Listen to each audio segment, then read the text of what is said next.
So people really don't like dealing with car dealerships. As soon as you hit the lot, you're probably going to have 3 or 4 salespeople running after you trying to get you to come inside to do something called a needs analysis. This is where they can get all the info, what car you're looking at, all this stuff, and they can go ahead and take control of the sale. That's the whole thing. They want to control the process. And they definitely want to get your phone number so when you leave, they can call you 35 times. It's worse than ever. I'm hearing salespeople are just calling over and over again now. They're getting desperate. There's no option. They got to get this sale, and they're trying to just get you in as much as they can. And so just don't play their games. If you're looking at a vehicle, go ahead and look at it, but do not let them bring you inside if you don't want to come in. Take your time and test drive the vehicle. Some dealerships say you got to fill out a credit app before you test drive, and that's all just BS. Do not do that. No. And you need to be getting your own financing. In most situations, it's very smart to get your own financing unless the manufacturer has some sort of incentivized rate, because the dealership can make a lot of money off of you financing. So the dealership will get you approved at 5, but they're going to show you 7. And it's a huge money driver for the finance department. And a lot of dealers run these online advertising. So if you go to the lot and you're inside, you find the vehicle you want, and then they say the price is different from the online price, or you got to buy this, or you got to finance to get this price. No, you just need to go ahead and get out of there. And a lot of them rebate stack, so it's all these rebates that no one qualifies for all the rebates, but they're going to stack all the rebates on the discount on the website to make it look like it's better. And if they try to charge a reconditioning fee for a used car,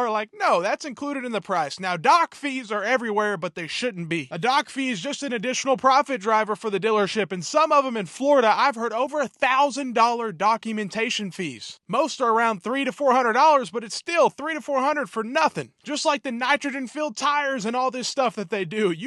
Nitrogen air for $400, $500, $600. A window tint will be $1,000 or something like that, and they only did 2 windows probably. So all the addendum stickers you see are a complete waste. 99.9% of the time, they have no additional value to the vehicle, even though the dealership is going to ask $300, $400 for door edge guards or something so simple that costs $20. So a lot of people, as soon as they see an addendum sticker, they're out of there. They're not going to do business with the dealership that's trying to charge you nitrogen-filled tires. I mean, come on, I'm a customer, you're trying to sell me nitrogen. People are like, I don't want to go there. And those tend to be the dealerships with the most inventory, especially the old new stock, which is becoming so common. 2023 still on the lot today. 700-800 days sitting on the lot. And the dealership has to pay floor plans for all this inventory, so it does add up. And they're starting to give discounts. But are the discounts even enough? $10,000, $20,000, $30,000 off is not enough in some situations. I mean, $100,000 trucks are all over the place, so you better get a big discount. Don't play with the dealership, and be smart about your trade. Don't just throw it in the beginning. Go ahead and keep it separate. Have 2 separate things going on. You need to get your out-the-door price on the car you're looking at, and then go over to your trade. Once you get that out the door, because the dealership, they'll play games with you. If you want $15,000 for this, they will play games with your trade. If you want $15,000, they're going to give you $15,000, but then they're going to play games with the car you're buying, so just keep them separate. That way you don't get confused and you know your numbers. And that's the biggest key, is knowing your numbers. You need to be educated before you go in there, because unfortunately dealerships are not on your side. They're 100% trying to make the most money for the dealer. You do not need to be a payment buyer at the dealership. Even if you are a payment buyer, get your pre-approval before you go to the dealer. Know your stuff. You can calculate the payments based on the out-the-door price. That way the dealership does not get involved in that, because it's all about making them more money. Once they can get you on payments, that's when their profit skyrockets. Go to a finance box and pay cash. The process will be so quick. They won't even try to sell you products most of the time. They can't even sell their warranties to cash buyers. Why do 90% of cash buyers not buy warranties? They know it's a complete waste, and the dealership doesn't want to sell the warranty for cost. They want to make all this money, so they just add it on your payment and people sign the paper. So if you go through the finance box and you're a payment buyer and he sold you all the warranties and the finance guy was so nice to you, he's your best friend, it's really unfortunate because they can make $10,000 off of you. It's the warranties, it's the rate bumps, it's all this stuff they can do, and the front end and back end gross profit. It adds up dramatically. So unfortunately, there's no professional on your side at the dealership. Their motive is to increase the profit for them and the dealer. And so know your numbers, know the rebates available, know what kind of discounts